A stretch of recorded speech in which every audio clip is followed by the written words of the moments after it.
এই মানুষের হাতটা কি কখনো ছাড়বেন?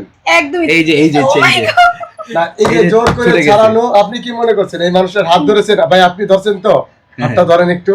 আমি পারবো না ওদের। হ্যাঁ, না একটু ধরেন না ভাই। ছেলে মানুষের ছুটতে পারবে। বিষয় হচ্ছে এইটাই, মানে যে থাকার সে থেকে যাবে, যে চলে যাওয়ার সে অনেক কারণ খুঁজবে। আর রিয়া তো বললামই অনেক ভালো একটা মেয়ে।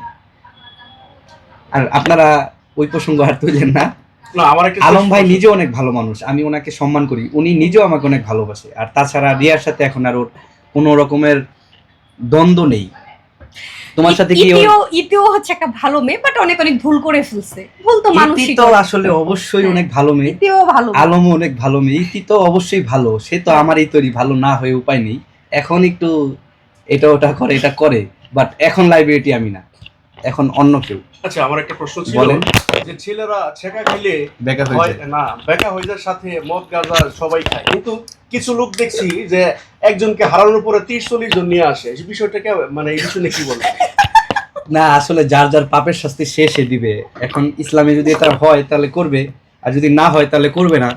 আমরা তো করি না, আমি কি, আমরা কি, এটা হচ্ছে দেখতে হবে। রিয়া আপু কি বলবেন এই বিষয়টি নিয়ে? আসলে ছেঁকা খাওয়ার পর একটা ছেলে বাঁকা হয়ে যায়, অনেকটাই অন্যায় কাজ করে, কিন্তু কিছু লোক আছে যারা এক নারীকে হারানোর পরে 30টা নারী নিয়ে আসে। বিষয়টা, এই বিষয় নিয়ে কি বলবেন আপনি?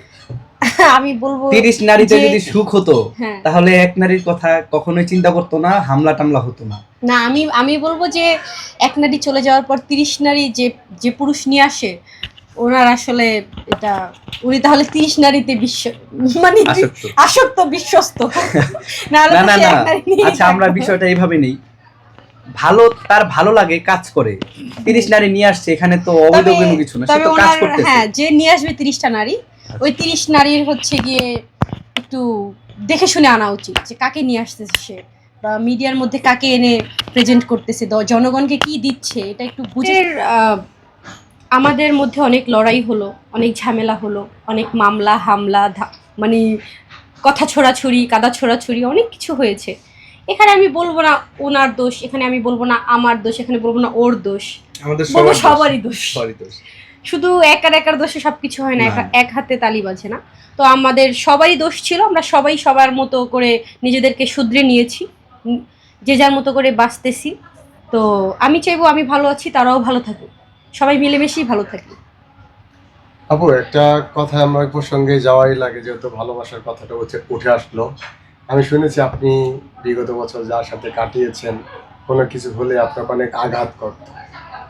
এখন যে মানুষটি আছে তার মধ্যে কেমন পার্থক্য পাচ্ছেন দুজনের মধ্যে?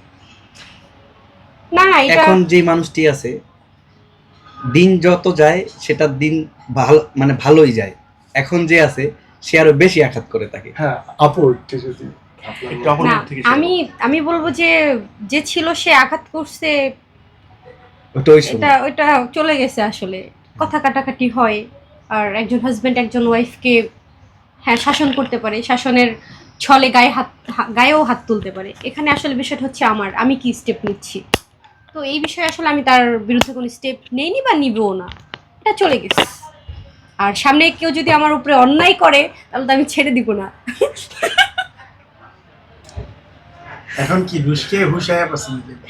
হ্যাঁ, এনিওয়েজ তাহলে শেষ করি আমরা। হ্যাঁ, তাহলে ধরে রাখো, যেহেতু বলছো ছেড়ে দিবা না, ধরে রাখো। হ্যাঁ, একটু ধরে রাখেন। হ্যাঁ, এইভাবে ধরে রাখবো। মানে না না, ধরো, এই যে পাল্লা না তো, পারবো কিভাবে? এখন কি জোর করে ধরে রাখবা?